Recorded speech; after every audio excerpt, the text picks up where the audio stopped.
Oke teman-teman, sesuai judul hari ini gue mau benerin knalpot gue yang copot ya.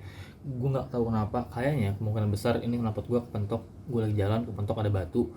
Akhirnya lu tau nggak, kayak kailnya, sangkutannya atau enggak pegangannya, platnya itu putus, jadi patah jadinya. Lihat ya.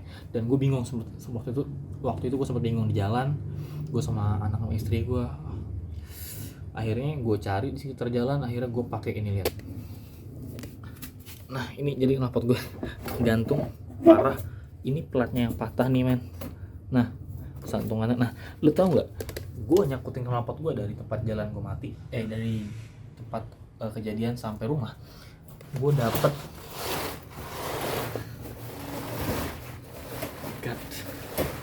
ini jaket yang ada di tempat sampah. Gue ambil karena dia ada talinya kan, nih ada talinya gini, jadi buat gue taliin di knalpot dan gue sangkutin ke dudukannya, paling nggak kuat sampai rumah. Dan sekarang mau gue coba benerin, sendiri. Yang gue butuhin paling bikin plat baru, bikin bolongan-bolongannya kan biar gue nyocokin sendiri, sama dongkrak paling buat dongkrak biar gue masang enak.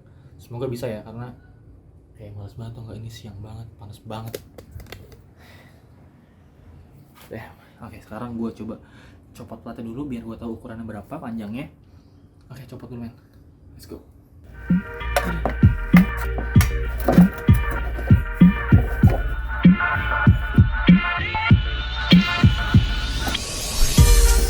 Kayaknya gue harus nyopotin ikatan gue dulu sih, karena susah banget.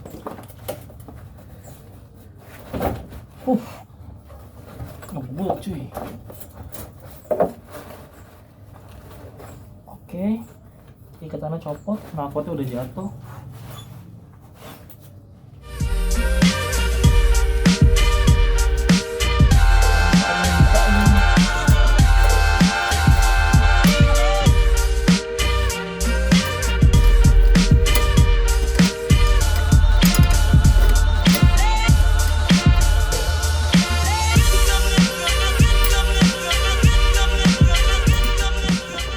Oke, gue udah dapat nih platnya.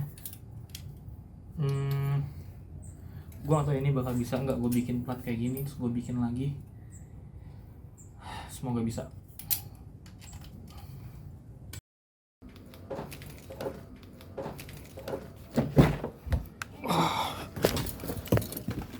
Oh my god, panas banget gila.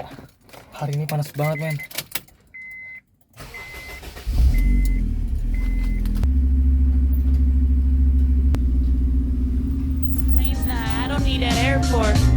Skip the conversation, I don't care for it. Don't like my music, then what you here for? Stay up in the sky like I'm in the Air Force. She don't like the height, so she stay on all four.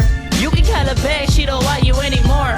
I don't play around till they play out the chorus. Tell them see you soon, so I gotta cut short. Still strum the chord like the guitar recorded. She only right, you know you couldn't force it. Don't talk about it if you can't afford it. Stay up the whole night, don't sleep till the morning. Call up my mama, tell her that I'm good. Do what you want, you do more than you should. Stick to your roots and they'll give you a look. Panas banget gila hari ini. So, jadi teman-teman, gue tadi udah ngeliat kesulitannya, gue udah bongkar platnya kan dari knalpotnya.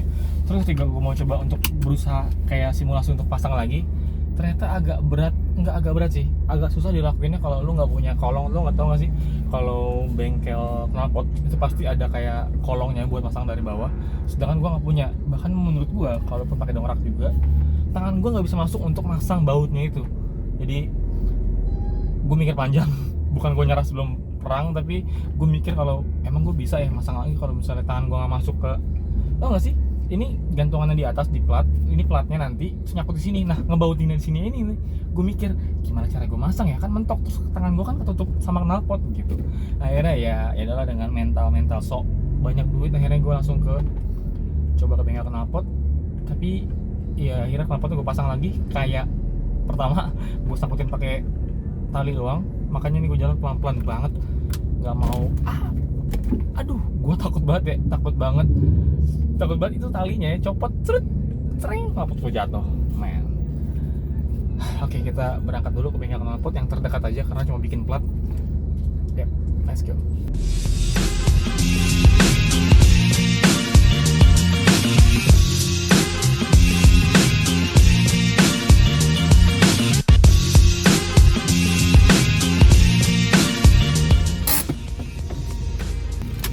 Oke teman-teman, kita udah sampai di bengkel knalpotnya terdekat.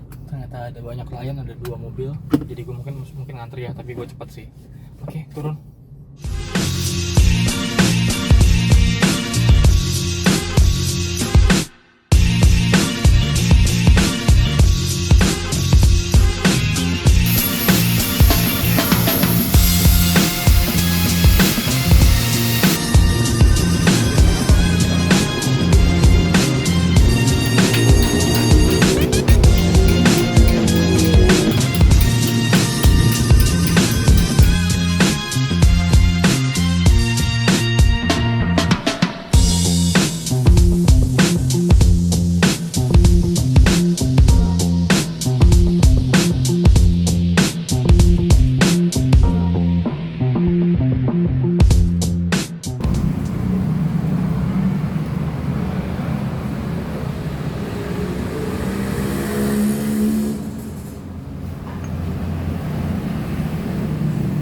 Ada yang goyang bang? Emang harus goyang. Emang harus goyang? Emang apa? Kalau gas mah pasangannya patah-patah. Oh iya. Ini emang segini nggak bisa naik lagi ya, mentok ya? Bisa nggak? Lumayan juga nih. Masih kayak tinggi banget bang.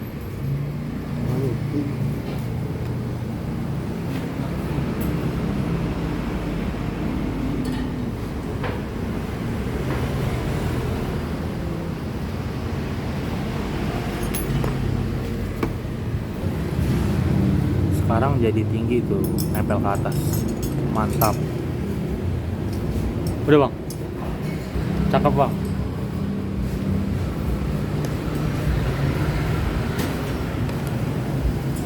Oke, ini knalpotnya udah jadi teman-teman.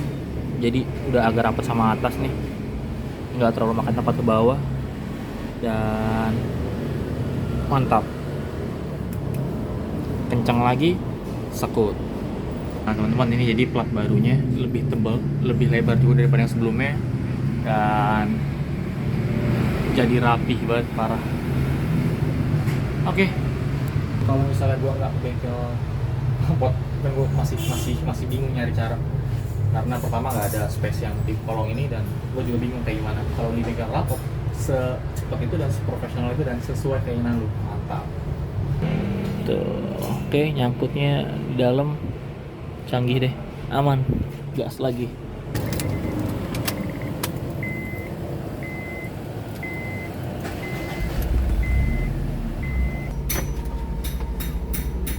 Oke teman-teman, udah jadi knalpotnya secepat itu dan sesuai keinginan lu banget, seprofesional itu. Kalau gue sendiri gue nggak tahu deh, ini gue udah keringetan kayak gimana, terus panas banget, terus ya. Dan gue tadi baru cepet, gue ganti platnya jadi lebih lebar dan semoga aja lebih kuat. Kayaknya sih sama, enggak sih, harusnya lebih kuat karena lebih tebal ya. Jadi gue bawa uang cepet dan kembali 50.000. Is it worth it or not? Menurut gue harusnya bisa ya 30.000 atau 40.000, tapi it's okay. 50.000 nggak terlalu mahal, nggak terlalu murah, dekat dari rumah, kerjanya cepet dan udah kencang lagi. Terus sekarang knalpot gue udah nggak terlalu ngegantung, tau nggak? Jadi agak rapat sama body kit, agak rapat sama bumper. Jadinya antara nggak ada ruang yang terlalu banyak antara bumper sama knalpot. Jadi ground clearance gue lebih tinggi dari knalpot, bawah dari knalpot lebih tinggi. Kan sebelumnya kan lebih menggantung ya. Jadinya walaupun cuma sedikit lebih turun, tapi jadi nggak fitmentnya nggak pas banget. Jadi kayak masih ada selak yang kosong. Itu teman-teman, benerin knalpot. Gue nggak tahu kenapa bisa jadi jatuh tiba-tiba lagi jalan. Untungnya itu jatuhnya ketika nggak terlalu jauh dari rumah. Jadinya istri gue bisa gue suruh jalan kaki. Gue mikirin caranya gimana. Akhirnya gue dapet, gue ke kebun, gue nyari tempat sampah, gue cari apa? Gue cari ketemu itu jaket yang tadi gue bilangin di awal. Gue ikat. Terus gue kayak pulang itu kayak nyeret-nyeret jaket. Orang-orang pada nanya, kayak orang yang nggak tahu kenapa gue bisa ada jaket. Orang lewat nih motor diketok udah gue, bang ada apa di belakang bang? Iya om, terima kasih banyak, itu emang sengaja saya taruh. Ya udah akhirnya nyampe rumah. Walaupun ketika gue lagi nyeret, itu yang gue khawatirin adalah nih ya, karena kan itu kan jaketnya tebal, nyeret banget sama tanah. Gue takutnya ketika lagi jalan terus ada batu atau ada gundukan. Jadi ketika gue jalan terus jaketnya itu yang nyeret itu nyangkut di batu dan ikatannya kan kenceng ya. Gue takutnya ketika nyeret nyangkut itu ya jaketnya, terapat gue ketarik anjing copot. Tapi itu yang gue khawatirin pertama kemarin pas lagi jalan. Aduh, gue lagi nyetir pelan banget terus gue bilang aduh semoga nggak ada batu, semoga nggak ada apa-apa yang nyangkut. Dan akhirnya sampai rumah dengan keadaan selamat. Sekarang knalpot gue udah diberesin, udah gokil lagi. Sebenarnya gue jadi pas di bengkel knalpot pengen kayak banyak banget pilihan knalpot. Gue kayak pengen apa gue ganti knalpot ya, gue ganti muffler ya, gue ganti yang beda suaranya gitu. Kadang-kadang kan bosen ya. Tapi no nanti aja. Gue masih banyak banget project di mobil ini, dikit-dikit, karena project gue tahun ini mobil ini tujuannya untuk road trip pulang kampung mungkin ya, sekitar 500 atau pulang pergi mungkin 1000 lebih kilometer. Jadi gue harus benar-benar bikin mobil ini proper sih, nggak boleh ada yang kendor-kendor istilahnya, kayak knalpot nggak boleh banyak gantung. Terus satu lagi sih PR gue yang paling banget, tinggal kaki sih. Gue rasa PR gue kayak agak ambles, makanya makin turun, atau enggak emang kependekan dan juga agak terlalu empuk, bukan agak lagi terlalu empuk. Jadi ketika ada lagi ngebut terus jalanan agak bergelombang sedikit, itu bumpy banget, jadi serak. Jadi ketika bumpy kencang, fender gue ban gue benar-benar nabrak fender, zrek itu gue sayang banget. Dan selain dari itu ya, itu kan gue jadi ngerasa sedih banget. Tau nggak, pernah nggak sih lo kayak ada rasa gitu sedih? Itu yang pertama. Yang kedua, gara-gara shock gue terlalu PR gue terlalu empuk juga menurut gue. Jadi apa ya, gue khawatir selain itu ya, bumpy juga sih. Bumpy-nya, gara-gara bumpy-nya itu gue khawatir jadi mantul mobil gue, jadi lagi kenceng srek mantul, lost control, understeer, gue nggak ngerti lah bahasanya, cuma setirnya jadi gak kontrol, akhirnya gue kecelakaan. Jangan deh, amit-amit banget. Ya mungkin itu. Dan untuk itu ya, mungkin teman-teman punya rekomen apakah gue harus beli per standar lagi yang masih bagus untuk putar mobil ini, atau gue harus custom per yang sesuai keinginan gue, tingginya sesuai keinginan gue, kerasnya keinginan gue, dan lain-lain. Tapi ya itu pertanyaan gue. Dan tapi ini PR buat kalian mungkin ya, gue pengen sih sebenarnya, tapi bukan coilover ya. Kalau coilover gue pengen juga sih, karena bisa gue setting dan lain-lain. Tapi nggak mungkin orang tukang sapu kayak gini bisa beli nggak bisa beli coilover. Orang tukang sapu kayak gue bisa beli coilover secepat itu nggak kayaknya. Jadi mungkin teman-teman gue saran aja, haruskah gue beli per standar FD, or gue beli custom pair, gue nyesuaiin sama tinggi dan lain-lain yang udah gue bilang tadi. Komennya di bawah teman-teman, karena project gue itu pengen pulang kampung, jalan jauh, Sumatera dan lain-lain. Yang jelas harus nggak lebih empuk, harus lebih keras yang jelas, dan lebih tinggi sedikit sih range-nya, travelnya. Udah, itu aja. Go home.